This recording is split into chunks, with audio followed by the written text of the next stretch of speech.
Welcome to another enlightening episode of Elisha's Space. On today's show, we have the privilege of sitting down with the incredible Amy Vogel, a multifaceted individual who has made a profound impact through her work as an author, speaker, podcaster, and consultant. She firmly believes in the power of storytelling as a means to connect, heal, and empower individuals. Through her captivating storytelling abilities, she helps people understand their inherent worth and goodness. Her vision of wholeness transcends borders, reminding us that every human deserves an opportunity to thrive. With a genuine commitment to helping others discover their truest selves, Amy uses her platform and expertise to guide individuals on a journey of self-discovery. She recognizes that each person has a unique story waiting to be told, and firmly believes that sharing these narratives can bring about transformation and growth. So join us as we delve into the power of telling your story with the remarkable Amy Vogel. Get ready to be inspired, enlightened, and encouraged to step into your own narrative and discover the transformative effects that await. Welcome to Elisha's Space with your host, Elisha. Let's dive in.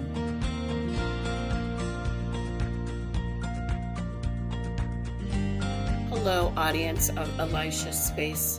We are so glad to have you with us today. I don't take it as a small thing that you are joining me and our guest, Amy Vogel, here because we know that this is part of your healing journey.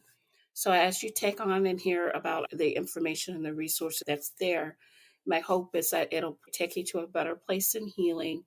It'll give you a resource or a reference. And if there's just one thing that you hear, even if it's just a snippet of information, I hope it brings you to a place of greater peace, happiness, and wholeness. So I have with me today, I'm very excited to share my guest, Amy Vogel. She is an accomplished author, speaker, podcaster, and consultant. And she tells her story through the form of story. And a lot of times when I see clients in the practice, I often talk about how part of the full circle of the healing journey is you reaching out to others in some size, shape, or form, and you extending a hand out to others that are going through things within their healing journey. Not only is it nourishing for them, but I believe it's also nourishing for you, the individual, because you begin to see purpose behind what has happened. So I asked her on the show because we have a similar vision or mindset when it comes to that. And that's part of what she does as a story coach, and she helps people do that. So, Amy, I just want to thank you for coming on today. I think what you have to share is extremely important, and I just welcome you to Elisha Space. Thank you so much. Yeah, I am really grateful to be here. I'm honored always to come on and have conversations about healing, about that process, about story. It's that vision that I really am committed to, that we can live not just a better life, but have a better world because of it. So I'm really excited to be here. Yes, I believe that too. I often say that to the core, foundationally, if we treat people with kindness and respect, the world will be a better place. And I think part of showing respect is showing empathy and telling your story when it comes to helping other people. So I thank you for being a bridge person to help people with sharing their story. Could you tell a little bit more about your background and how you got started? I mean, what was your journey? I know that you didn't just wake up one day and say, I'm going to do this. So how did you get here? Sort of. No, I've done quite a few things in my life and always been in one of the out in front people. I was in sales for a while. I was always in front of people speaking. And after a long break where I was at home with my girls, primarily as a stay-at-home mom, but I was also writing during that time, I got involved with a church and became a volunteer, then moved into a ministry leadership role, then moved into a pastoral role. I'm not ordained, but everything melded together. And I always joke that if I'm ever to write a memoir or a biography, it's going to be called Holy Stumbler, because I just seem to run into, almost stub my toe on the things that the divine and the things that God has for me. And so I say that all the time, and it's really true. So when you say wake up one day, well, like it starts deep inside and then it works its way up until I'm finally conscious of it. But when my church ended in August of 2022, I took a long time because I was already going to leave my role. I was burnt out. I was depressed. I just had been learning the reality that I was living my life for 40 odd years with no boundaries. And that had created really a state of depression. I was still functioning. I was still there for my family. I was still working. And I think this is a lot of people's experience as well, that I think so you just, too. yeah, you just keep plugging along day by day until you can't anymore, until it somehow comes to a screeching halt. And I was given the gift of the way that I was living, even though I was planning on exiting out of that role myself. The day I went to give my notice, it was the day they announced the church was closing. So when I say I just stumbled into it, that's all of a sudden I'm right where I'm supposed to be, even though I took the rest of the year basically off to recover, to grieve, to even leaving that pastoral role. And this is something that I've had to wrestle with, is that even not being in that role, I was still asked to counsel other people and to be there for other people while dealing with my own grief and my own depression and burnout. So took the rest of the year to do that. Finally, after about 3 months of that, of resting and reading, I found myself again in story. I read 77 books last year, mostly fiction, so very much story. And I was able to start writing again. And my path through healing was this book called Come to Me. It's a devotional for healing from hurt that I released and self-published in April, because that was my therapy. In addition to seeing my therapist, and in addition to giving myself the grace and space each day to rest, but I did some writing, and out of it came that resource. So that's how I arrived here. In January, I realized I wanted to make a go of this. I wanted to be an author, speaker.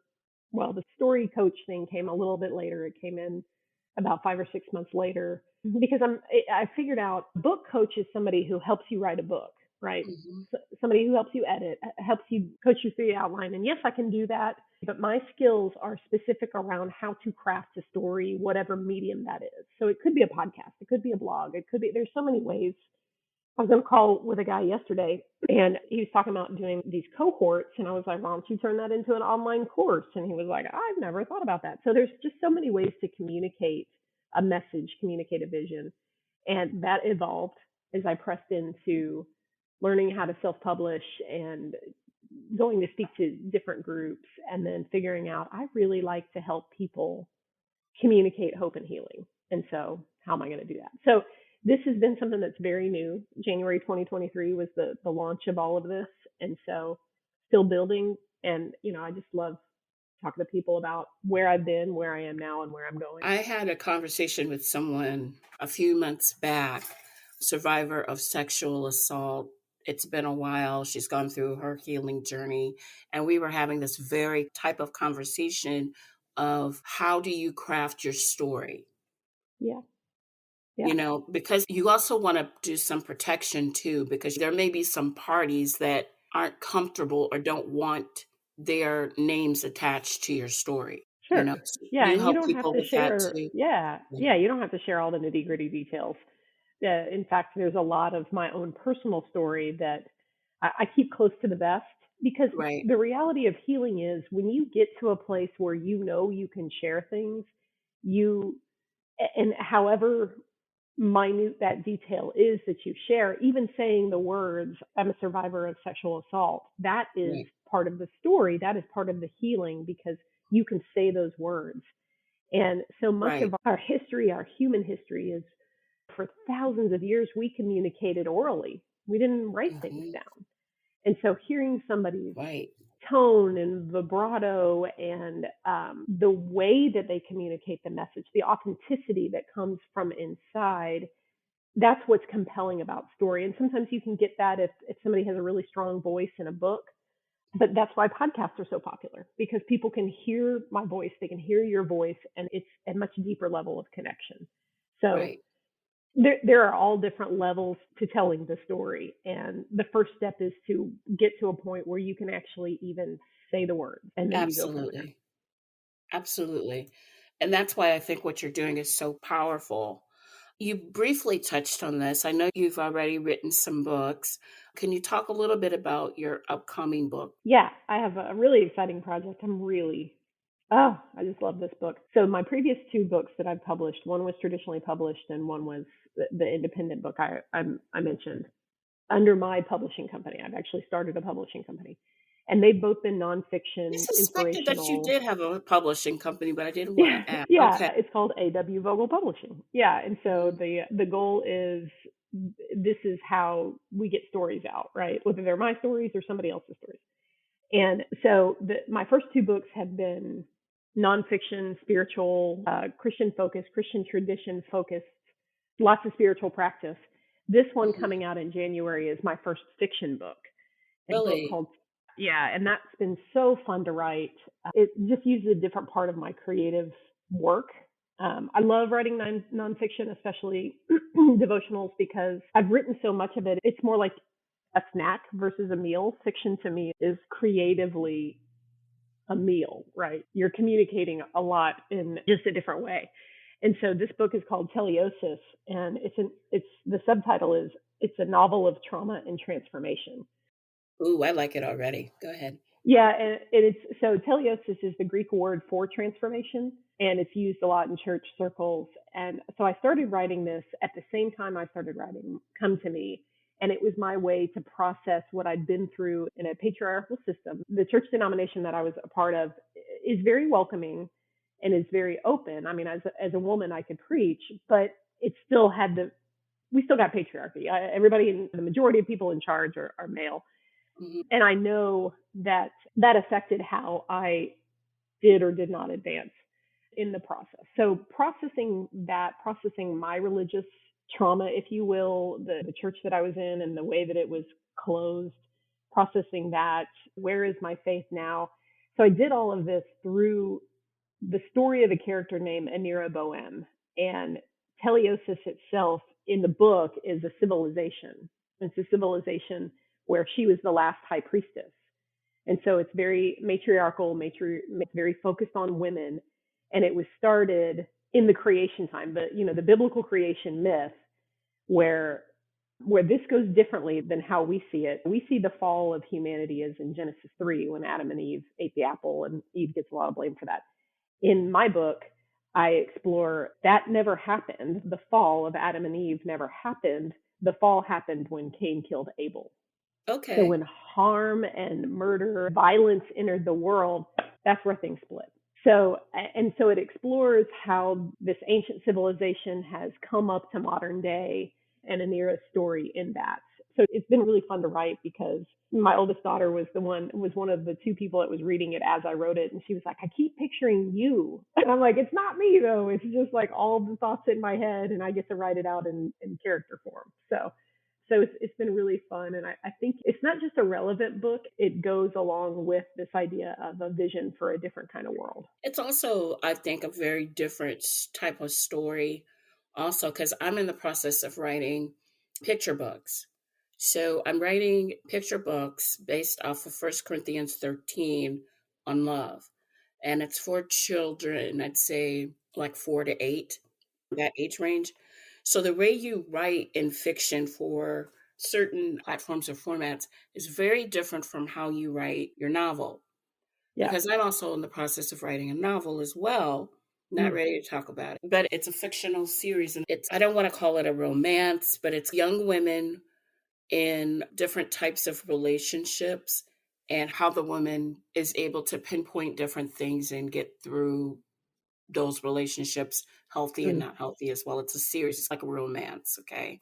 But it's not the knight in shining armor type of thing. Mm, You know what I mean? right. Your Prince Charming Yeah. type of thing. I'm over that. Yeah, I think a lot of people are. Yeah. So Yeah. I get what you're saying. I say all of that to say that with fiction, I'm finding that there is a lot, it's all creative writing, but it's very different. And so I get what you're saying when you say it's like a meal versus when you're writing something that's like a devotional or matter of fact. Yeah. It's like the fiction gives you more, I don't know, the fiction gives you more leeway to do more things to a Right. degree. Right. Well, and for me, writing fiction comes from a deeper creative place. Yes. I'm a serial romance. I'm actually writing a romance novel, a straight up romance novel. I write it under a pen name because I don't want to upset my mom. Yeah, you know how romance Right. books are. Right.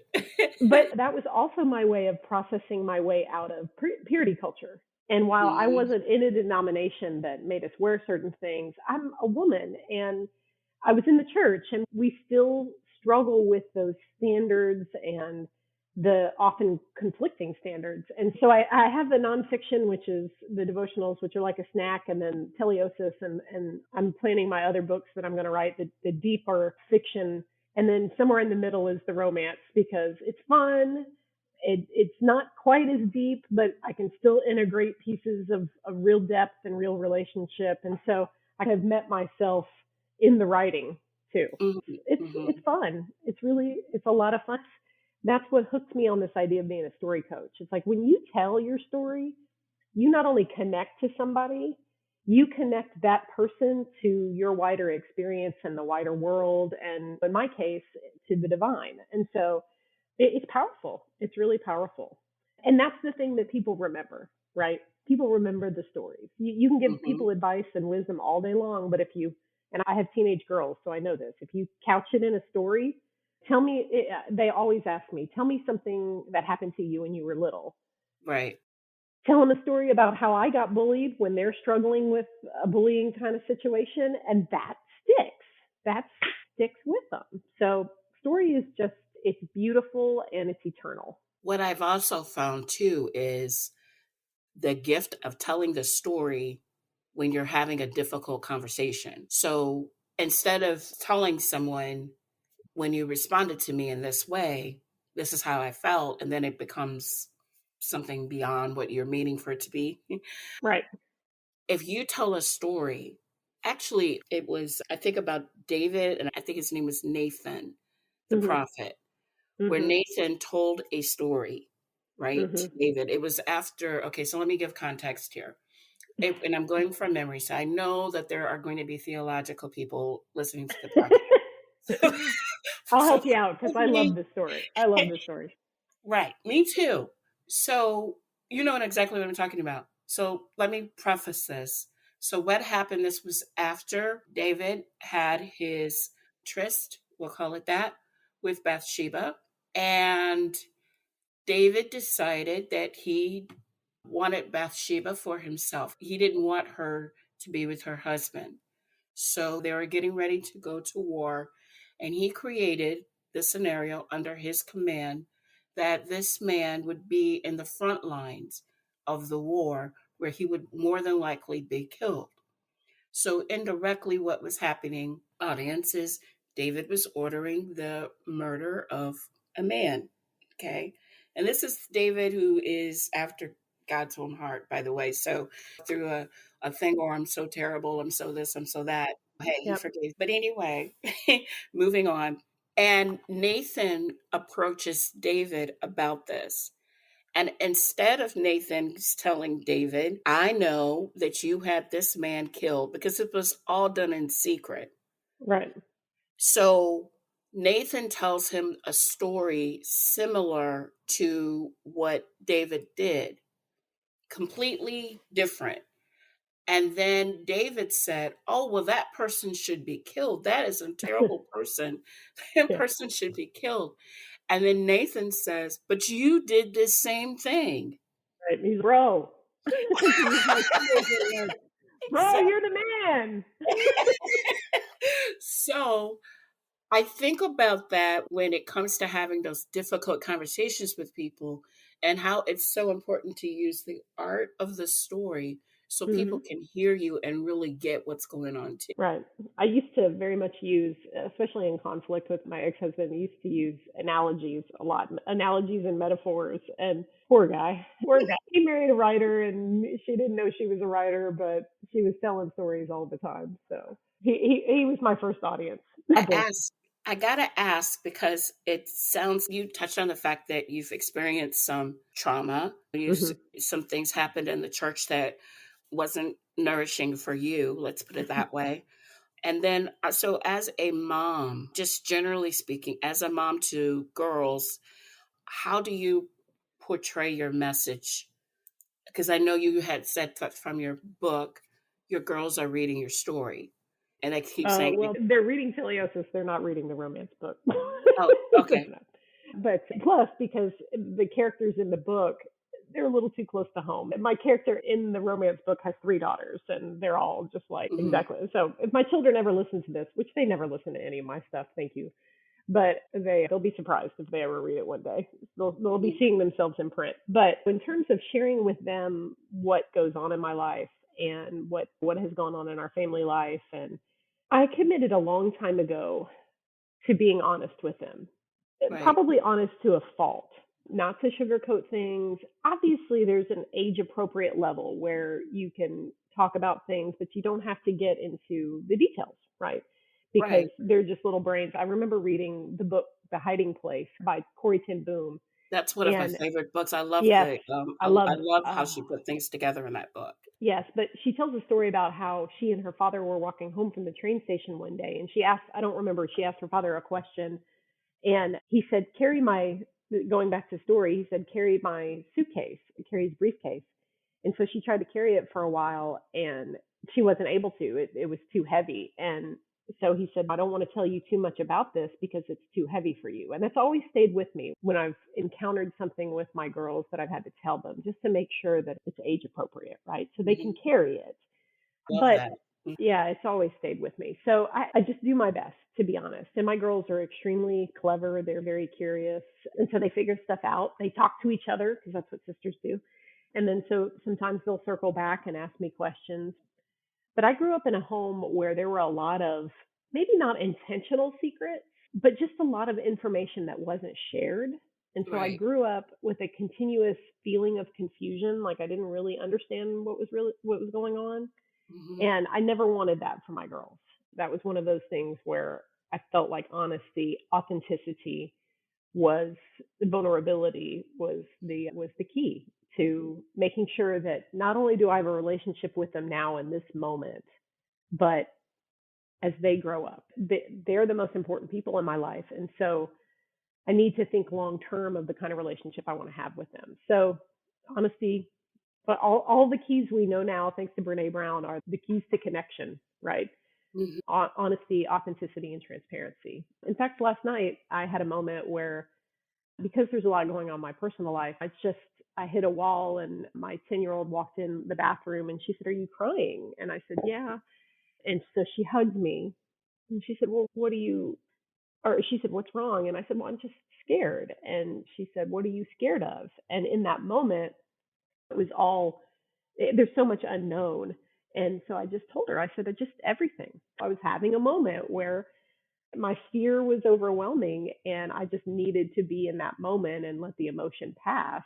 And she was with me in that moment. So I didn't give her any details. I just had the one word for her and then I was okay. And I showed her in that moment that you can have those emotions as women do, as females do. You can have those emotions, but they don't have to you don't have to spew them out on anybody else. You can process through, you can be healthy with it and be authentic.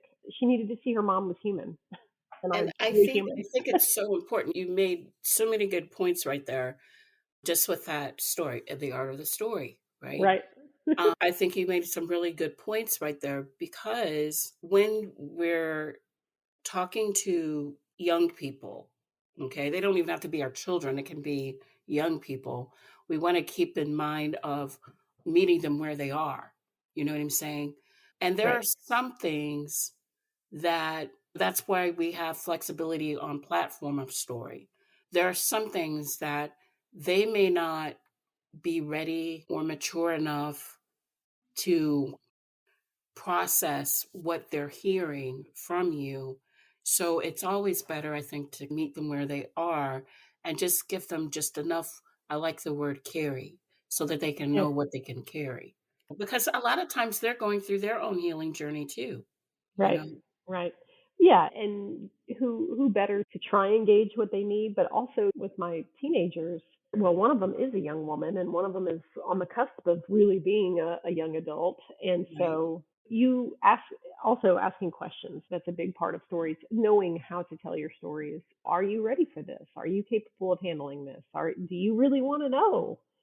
And sharing what they're ready for as they see it, and giving them the agency to make that decision for themselves. So as they get a little older, you can do that. But I love my young adults. I think they're incredible people. Everybody says they miss the little stages. I do too. I miss the toddlers and the babies, but I can't imagine not having the kind of connection I have with my girls, because it is born out of honesty, because they're just amazing people. They're really amazing people. So You ever sometimes look at your kids and you're like, how did you come out so good?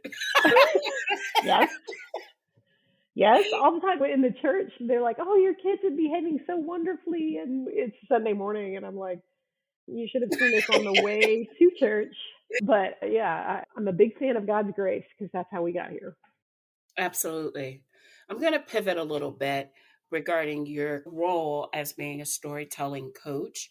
Can you walk the audience through? I know there's a lot of variables, but can you Right. walk them through what that looks like as far as what your philosophy is around that? What does a coach of story look like for them if they were going to be a potential client of yours? Yeah, that's a really good question. I'm in the process of formulating this right now, and it's not a formula, but there's a few questions that you start with. And I think introspection, if you are interested in telling your story, the first thing you got to know is what, not just what you want to say, but how you want to say it. And that doesn't necessarily translate into a platform or medium. It just means, for me, I came early to the words hope, healing, and vision. So I like everything that. I do, everything I say is geared around, even if it's nonsense. Like if you go and follow me on social media, there's tons of nonsense, y'all, because as you've heard, I can go from silly to deep in a heartbeat. That's just who I am. But you've got to know your intention behind the story. That intention can be for you. And I learned this in preaching class. The first sermon that you ever preach is to yourself, to the preacher. Right, Then you preach, you actually put it out there, you preach the sermon, and it's the sermon to the individual in the room. And then there's the collective sermon that the group hears. So knowing that there are levels to story, and that you always, that first time you tell a story, it's always to you. You're the first audience. Then you work through and think through, okay, okay, so I've gotten this story that I want to communicate. Who do I want to tell it to? And what intention do I want them? What kind of experience do I want them to have through me telling this story? And so right, that's gonna guide a lot, because it's gonna guide what you say, how you say, what pieces you include, what pieces you don't include, your whole delivery, the medium, that the intention behind everything really informs the storyteller. And if you think about Grimm's fairy tales that came from myths that were passed down, there's a very specific intention mhm, behind why why the Grimm brothers were writing these stories down, but also there was a specific intention of why these stories were created to begin with, for safety, for protection. Don't go out at night, right? right, Follow the breadcrumbs to the weird lady's house. You're going to get put in the oven. right. So, Don't um, spend this night at other people's houses that you don't know. come on, common sense, y'all. All right. Serving, though. Why do we tell these stories to children? But anyway, that's a whole other podcast. And I think I say that phrase on every podcast that I'm on. That's a whole other podcast, because we go on tangents. But the purpose of story is to communicate a message. So, Right, what is that message? And then, so often people start with how they're going to do it rather than the why they're going to do it. So, the how comes once you figure out the story you need to tell, who you're going to tell it to, and what your point in telling it is. I need to write this down because this is good. I'm gonna write this down right now because I'm meeting with someone. I'm a veteran. I'm working with hopefully working with a group of veterans that have gone through traumatic experiences on how to tell their story. That is So cool. yeah, yeah. That is So super cool. yeah. I think it's just a powerful thing. I think it's a powerful thing. And I often, like when I get to this place when working with clients and we have that type of conversation, do you want to encourage or uplift people? What is the purpose for it?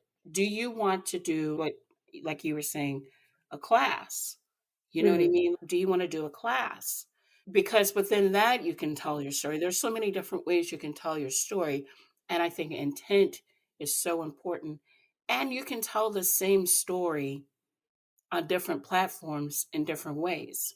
Absolutely, It's absolutely. In so fact, cool. the most Yeah, successful storytellers, if you really start listening, they're telling the same story over and over again. right. They really are. They've just tweaked it. They've crafted it. Preachers do this. I mean, they take stories from the Bible and they retell them for the moment, right? The story is for the moment. Even if it is a timeless piece, even if story is eternal, you and I are going to take something away from hearing a story.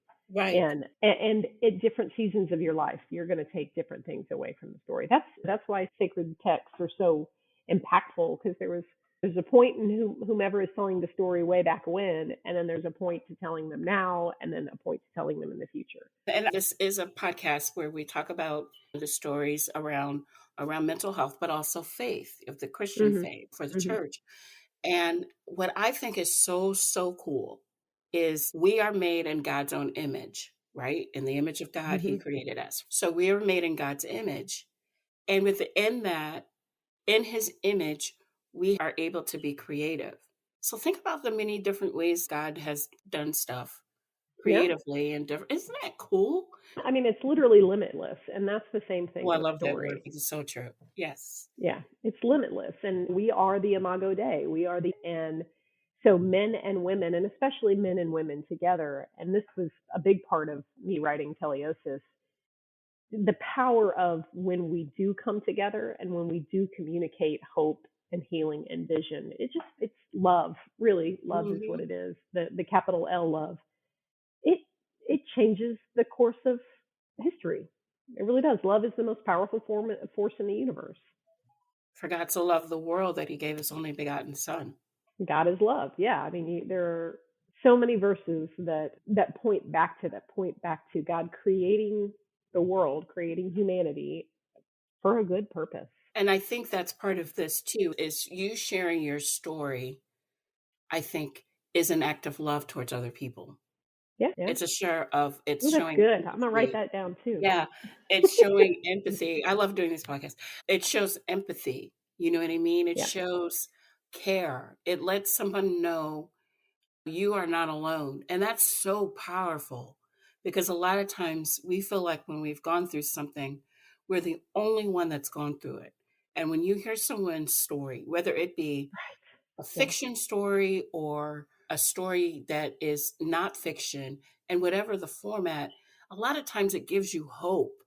yeah. And to me, hope is also a form of showing love towards other people. Absolutely. Well, neurological research has shown the cure for addiction is connection. Yeah.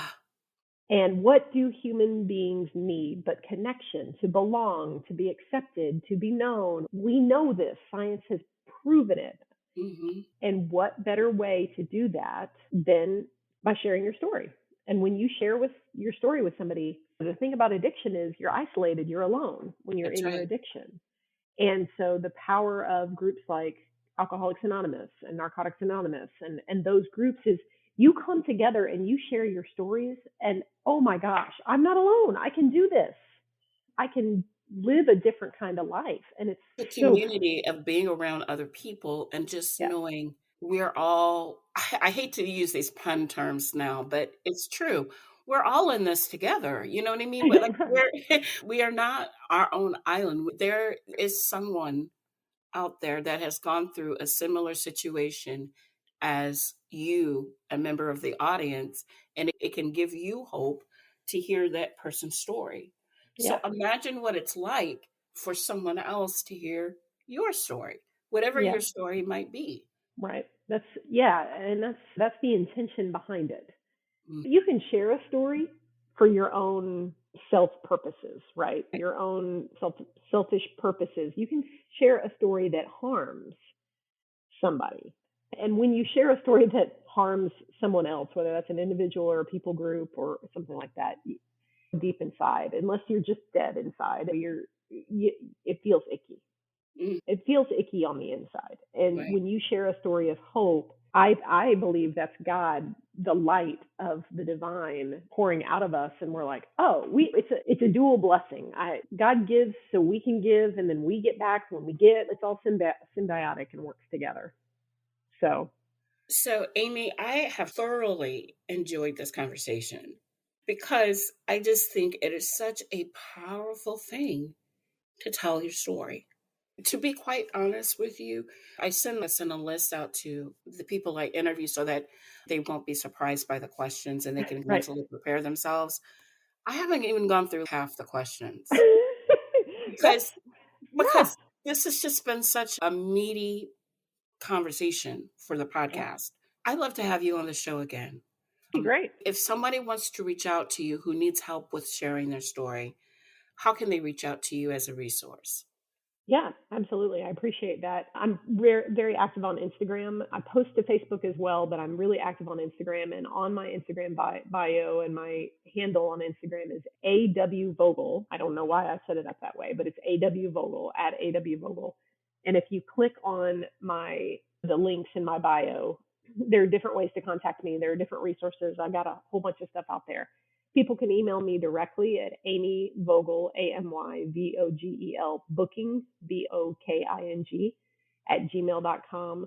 I'm working on my website. It's out there, but I'm having it redesigned. So I'd say email me, check me out on Instagram, check out the links. I offer a free 30-minute consultation, and you can book that directly through the links on my Linktree bio and Instagram. And in fact, my post today was about that. So yeah, I would love to help people tell their stories. My book is available on Amazon if people want to check out my voice, and also Teleosis comes out January 16th, 2024, and it will also be on Amazon. So this information will all be on the show notes as well. Yeah. So I'll have the links on the show notes. So those individuals who go on, all you have to do is click there and you'll see. And as she lets me know about her website, I'll also provide that information as well, audience. Okay. Yeah. So thank you for being on the show. And audience, as we conclude, my hope and my prayer is that you heard just a snippet of this information and it brought you hope. It encouraged you. It brought you peace. And as you go forward in your healing journey, my hope from hearing this podcast is that you go into a greater place of wholeness. Thank you for joining us at Elisha Space. You are wanted here. You are protected here. And I just wish you guys the best. So see you next time. Thank you for joining us. Thanks for listening, and we hope you'll subscribe so we can keep the conversation going.